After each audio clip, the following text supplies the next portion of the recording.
La comparecencia del doctor en física teórica al que damos la bienvenida, el doctor don Antonio Turiel Martínez, para informar en relación con la materia objeto de estudio de la ponencia sobre los retos de una transición energética sostenible, constituida en el seno de la comisión. Tiene usted la palabra, profesor.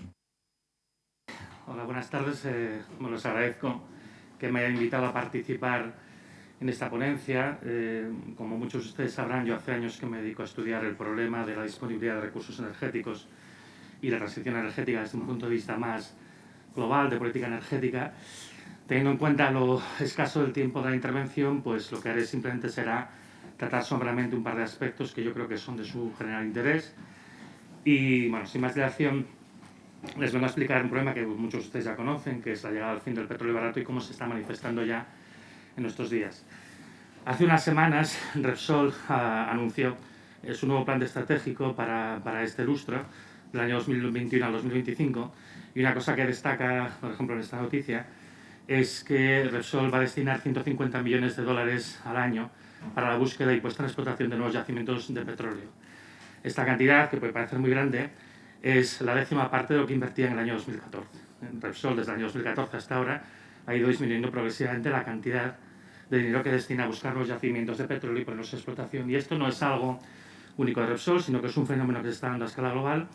Las grandes compañías petroleras habían multiplicado por 3 su esfuerzo en el segmento upstream, búsqueda y puesta en explotación de los yacimientos desde el año 98 hasta el 2014, para conseguir incrementar solamente un 26% la producción de petróleo. Y desde el año 2014 lo que ha pasado es que ha habido un proceso de reducción, con algunas subidas y bajadas, que actualmente se cifra en el 60%. Están gastando un 60% menos en el año 2014, y eso cuando las fuentes de hidrocarburos líquidos que se están explotando hoy en día son más difíciles y más caras de extraer que las que se explotaban hace, digamos, 30 años.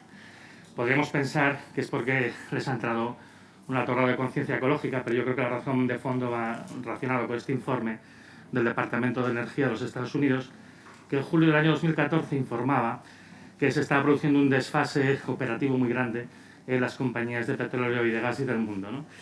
En esta gráfica lo que vemos son los ingresos por operaciones, la línea verde, y los gastos en operaciones, la línea azul, de las 127 compañías más grandes de petróleo y de gas del mundo, incluyendo públicas y privadas, nacionales e internacionales. Y como pueden ver, consistentemente del año 2012 al año 2014, estas compañías estaban perdiendo dinero a un ritmo de 110.000 millones de dólares al año. Y eso se produce en un momento en el cual el precio del petróleo, el precio medio del petróleo, está en valores históricamente altos, incluso teniendo en cuenta la inflación. Hubo un pico de precios superior, el año 2008, pero fue un pico. Pero si miramos el precio medio, que es el periodo de la historia en el que el petróleo ha sido lo más caro. ¿Qué sucede, por tanto? Que cuando el petróleo ha sido más caro, estas compañías estaban perdiendo dinero. Se sabe además que hay un precio máximo que puede tolerar la economía sin entrar en recesión. El profesor James Hamilton, en una comparecencia que hizo delante del Congreso de los Estados Unidos en el año 2010, informó que, de acuerdo con sus estudios, el precio máximo de la energía puede representar el 10% del PIB a su pena de que su país entre en recesión, y si hablamos específicamente del petróleo, puede representar la factura petrolífera el 5,5% del PIB. Eso, traducido a dólares por barril, se encuentra en este entorno de los 110, 120 dólares. Este es el precio máximo que puede tolerar una economía antes de entrar en recesión. La Agencia Internacional de la Energía, voy muy rápido porque no os puedo explicar todos los detalles, que generalmente pues estaba con, digamos, una visión muy optimista. No olviden que la Agencia Internacional de la Energía es una agencia de la OCDE, la Organización para la Cooperación y el Desarrollo Económico, que incluye a los países más industrializados del mundo, España entre ellos, y que la asesora en materia de política energética. Desde hace algunos años está avisando que hay algo que no va bien en el mercado del petróleo. Y ya en el año 2018, en su informe anual, nos avisa de que probablemente se van a producir diversos picos de precio del petróleo de aquí al 2025, y en particular ellos consideran que se podría llegar a producir un desfase de 34 billones de barriles diarios sobre una demanda de 100, o sea que es un 34% de desfase, en el año 2025, que esto no está nada lejos en el tiempo, con respecto al escenario de consumo que estaba previsto.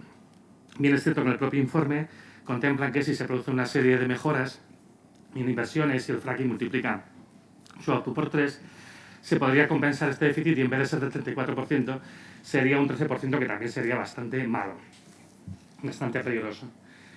Y esto es como ellos veían que podría ser la evolución de la producción de petróleo respecto a la demanda en dos escenarios posibles.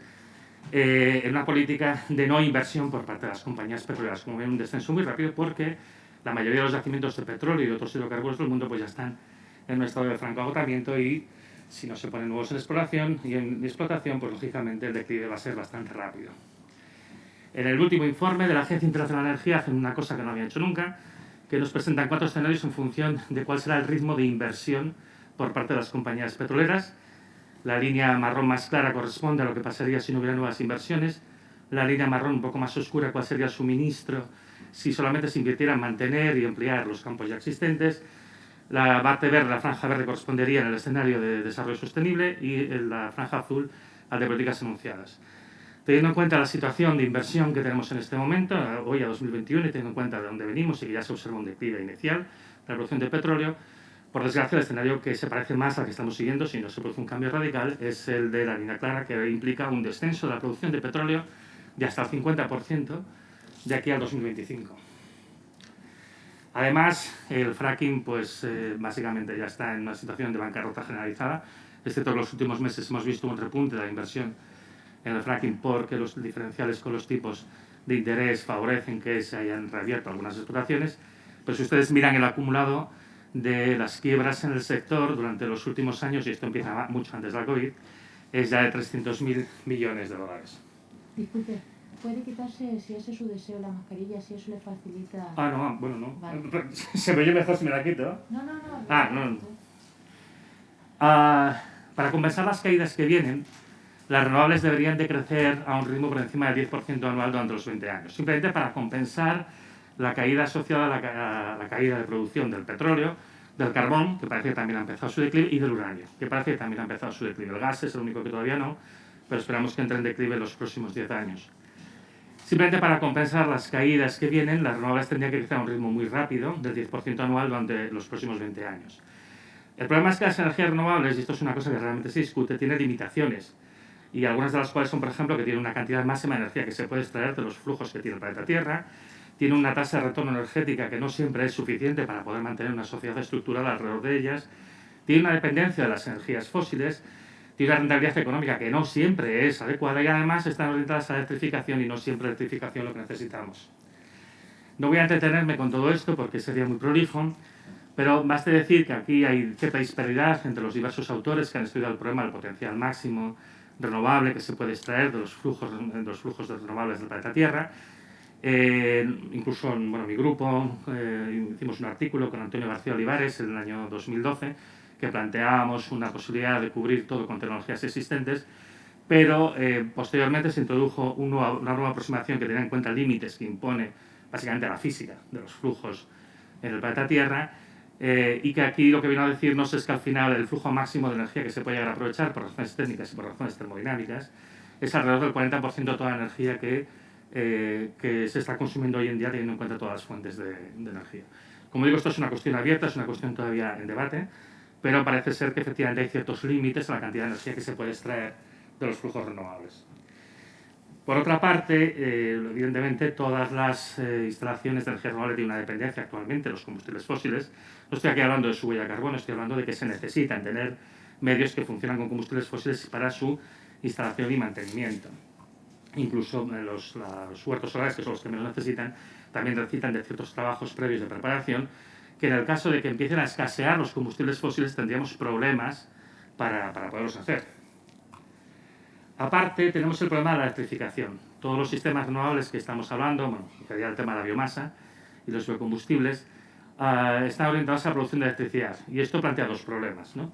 Uno, que además creo que ya se ha comentado varias veces por los comparecientes anteriores, es que la electricidad supone un poquito más del 20% de toda la energía final consumida en España, entre el 21 y el 23%, depende del año. Esto además es similar a lo que pasa con otros países industrializados. Y luego en España además estamos hablando de un mercado eléctrico saturado, ¿no? En España tenemos 108 gigavatios de potencia eléctrica instalada. El consumo máximo se consiguió en julio del año 2008, que se llegó en un momento determinado a 45 gigavatios de consumo. Y en aquella época el consumo medio equivalente a todo el consumo sería de unos 32 gigavatios, en la actualidad es de 30 y sigue cayendo. Tenemos un problema de que tenemos más capacidad de la que realmente es necesaria. Por supuesto, tiene que haber cierta redundancia, porque no todos los sistemas funcionan al mismo tiempo, ya sea en el factor de planta y demás, pero el nivel de redundancia que tenemos seguramente es más que sobrado para realmente abastecer lo que realmente se está consumiendo. Y lo que tendríamos que plantearnos más bien es cómo podemos consumir este exceso de energía eléctrica que estamos produciendo, que realmente no sabemos cómo, hacerlo de una manera rentable. Y esto nos lleva a la cuestión del hidrógeno. La idea que ha recibido un impulso recientemente es el tema del hidrógeno verde. Estuve el otro día, asistí a una conferencia del Club de Roma justamente sobre el tema del hidrógeno, y uno de los ponentes, en un arranque de sinceridad, comentó: hace 20 años intentamos imponer la idea del hidrógeno y tal, y bueno, en aquel momento no se pudo conseguir. Hace 10 años lo intentamos otra vez y no se pudo conseguir, y ahora esperamos que la tercera sea la vencida. Hay un problema, hay cuestiones técnicas que ustedes ya conocen porque ya se han hablado de ellas. Es los problemas que tenemos con el hidrógeno, es que el rendimiento depende del uso. Pues si estamos pensando, por ejemplo, en pilas de combustible, el rendimiento puede ser 20% o menos, teniendo en cuenta todos los procesos de transformación y las pérdidas intermedias. Si se utiliza para calor de alta temperatura, podríamos llegar a un rendimiento del 50%. Tiene un impacto ambiental que tampoco se puede despreciar. Si usa agua dulce, porque esta es escasa; si usa agua salada, porque el proceso de separación, de disociación de la molécula de agua, también se liberaría cloro, que es un gas venenoso, y sosa cáustica en el agua, que es, como su propio nombre indica, una sustancia corrosiva.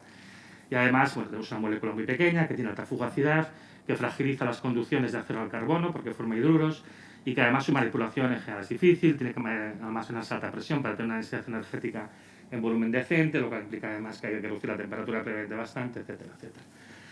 Sin embargo, el hidrógeno hoy por hoy es la única opción que hay para mantener los vehículos pesados en la próxima década. Entonces, apostamos por el hidrógeno verde porque es una solución que está orientada al mantenimiento del actual modelo industrial, y particularmente pues todos los camiones que están en marcha ahora mismo en la Unión Europea. Es que si no es con hidrógeno, no puede ser con otra cosa, teniendo en cuenta que la producción de diésel ya está en caída desde el año 2015.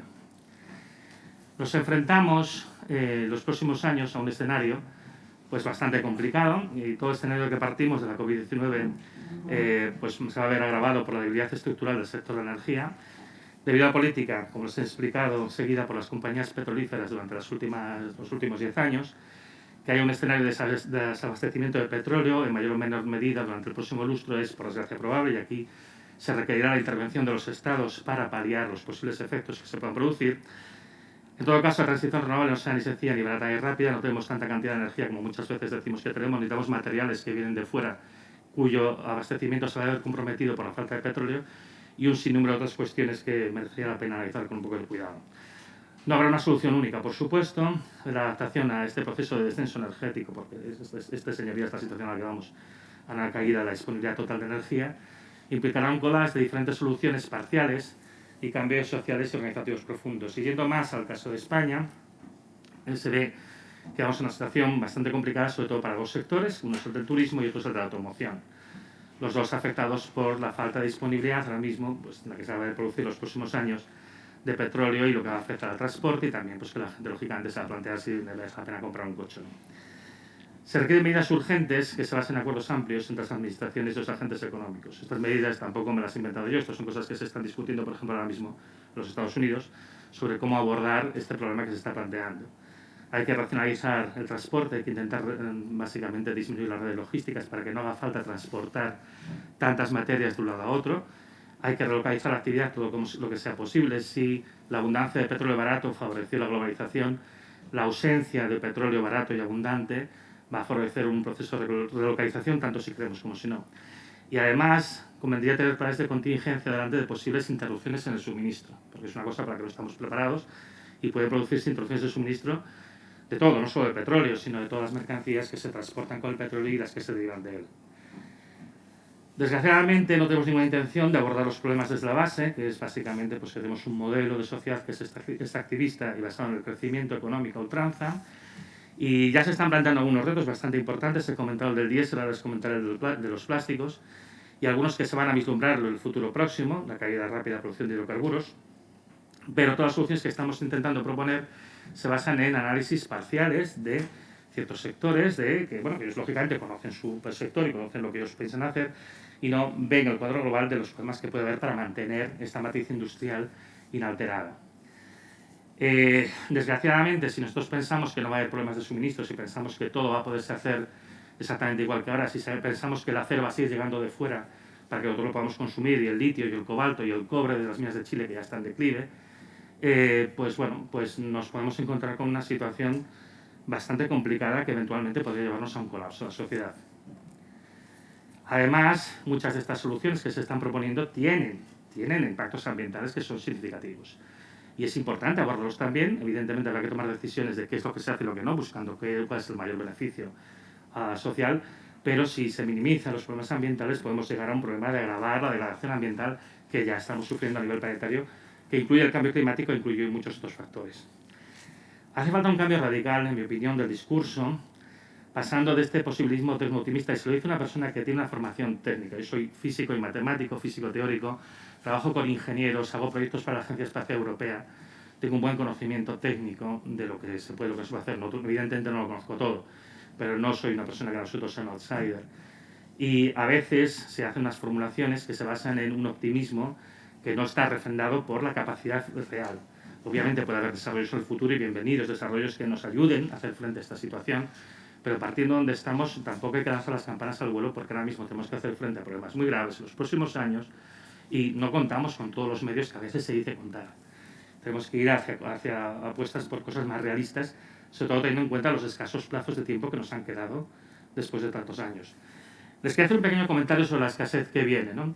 Esto es una cosa que a mí me hizo gracia. Yo a veces tomo alguna Coca-Cola cero, es verdad. Y he visto que ha habido un cambio de diseño muy interesante en las latas de Coca-Cola.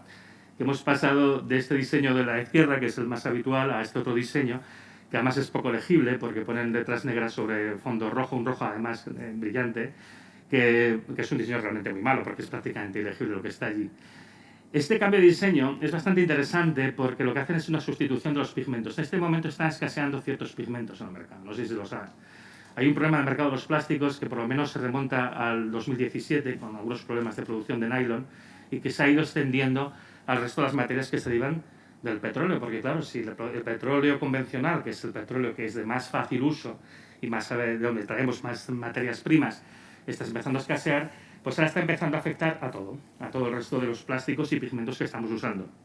Esto es un ejemplo de adaptación del mercado a una situación de escasez sobrevenida. Lo que pasa es que es un planteamiento coyuntural. Se basa en la idea de que este problema es temporario, va a pasar. Cuando el problema más probablemente es un problema estructural, es un problema permanente. Tenemos que hacer frente a esto.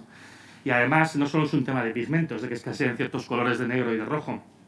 Está ahí un problema de que ya también está empezando a escasear por resinas epoxi o otros tipos de plástico que son muy utilizados por la industria. En la Comunidad Valenciana ahora mismo hay una gran preocupación por el encarecimiento de las materias primas, y en particular en el sector de la juguetería y del calzado, porque están viendo que hay problemas para abastecerse de ciertas materias plásticas que están utilizando. Añádele a esto a la escasez creciente de microchips que se está produciendo, que tiene muchos factores añadidos, ahí es multifactorial, no solamente es un problema energético, pero también tiene una componente energética y otra componente ambiental, y luego, por supuesto, unas cuantas componentes geopolíticas. Combinen todo eso y piensen que a lo mejor en los modelos de transición que estamos planteando estamos partiendo de la base de que vamos a disponer de una gran cantidad de materiales que vienen de fuera y no tenemos garantizado que eso se vaya a poder mantener los años que vienen, sobre todo si las redes de suministro global están afectadas por un problema de escasez relativamente rápida de petróleo. Y bueno, por el tiempo que tengo, básicamente esto es todo.